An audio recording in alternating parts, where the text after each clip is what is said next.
Bulletin की शुरुआत हम नेता विपक्ष राहुल गांधी के एक सोशल मीडिया पोस्ट पर छिड़े सियासी संग्राम से करते हैं। आज राहुल गांधी ने पूर्व केंद्रीय मंत्री स्मृति ईरानी को लेकर एक ट्वीट किया, पोस्ट किया और उस पोस्ट में उन्होंने जो लिखा उसे भारतीय जनता पार्टी के आईटी सेल के प्रभारी अमित मालवीय ने अब तक का सबसे कपटपूर्ण संदेश बता दिया है।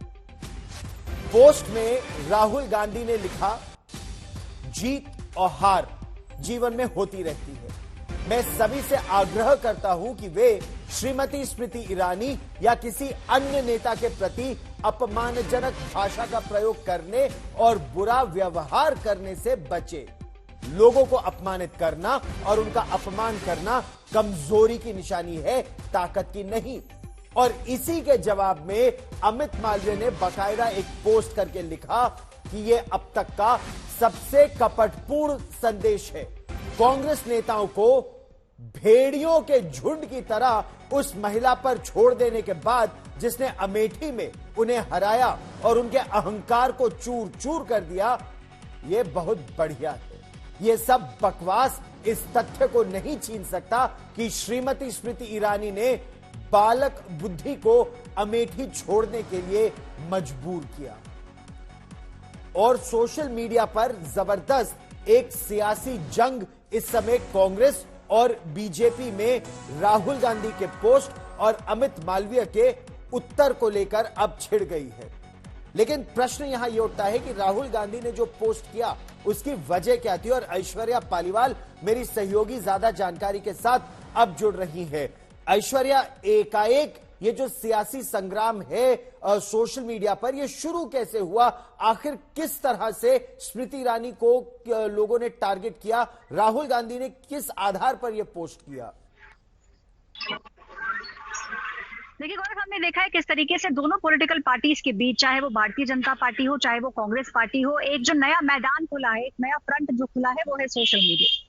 जब स्मृति ईरानी जो कि इस बार अमेठी से अपना चुनाव हार गई थी, जब उन्हें अपना घर खाली करना था, जब वो अपना घर वेकेट कर रही थी, तो वहां के कई सारे वीडियो सोशल मीडिया पर वायरल होने लगे। जो उनकी नेम प्लेट थी, जैसे कि सांसदों की होती है, मंत्रियों की होती है, जब उनकी नेम प्लेट को उतारा जा रहा था, लोगों ने इसको बहुत वायरल किया। और कहीं ना कहीं माना यह जाता है कि जो कांग्रेस पार्टी के सपोर्टर्स हैं, समर्थक हैं, उन्होंने इस चीज को बहुत वायरल किया और कहीं ना कहीं स्मृति ईरानी के ऊपर टिप्पणी गढ़ी गई और कई सारी ऐसे शब्दों का इस्तेमाल किया गया गौरव स्मृति ईरानी के खिलाफ, जो कि सोशल मीडिया पर या आम भाषा के अंदर लोग इस्तेमाल नहीं करते हैं।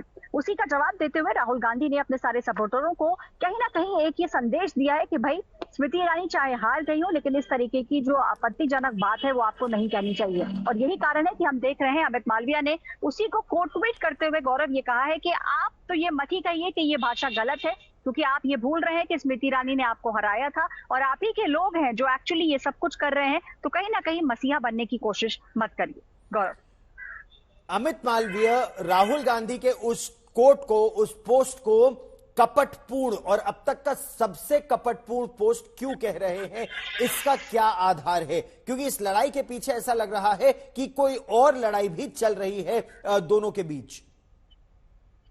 देखिए बिल्कुल, क्यों कहीं ना कहीं लड़ाई तो जो है वो चल ही रही है, क्योंकि स्मृति ईरानी को भारतीय जनता पार्टी वो ब्रह्मास्त्र मान रही थी, जिसका कि इस्तेमाल करके पार्टी ने राहुल गांधी को अमेठी छोड़ने पर मजबूर कर दिया गया था। जब आपने देखा कि राहुल गांधी ने साफ किया कि इस बार भी दो जगहों से चुनाव लड़ेंगे, एक वायनाड और दूसरा रायबरेली, वो अमेठी जाने के लिए इस बार भी तैयार नहीं थे। तो कहीं ना कहीं ये जो बात है, इस पे रोटी जो है भारतीय जनता पार्टी ने खूब सेकी और उन्होंने यही कहा है कि अमेठी एक ऐसी जगह है जहां पे राहुल गांधी जाना नहीं चाहते और जिन्होंने उनको अमेठी से हराया राहुल गांधी के ही सपोर्टर्स हैं, जिन्होंने वीडियो को वायरल किया, जिन्होंने अभद्र भाषा का इस्तेमाल किया।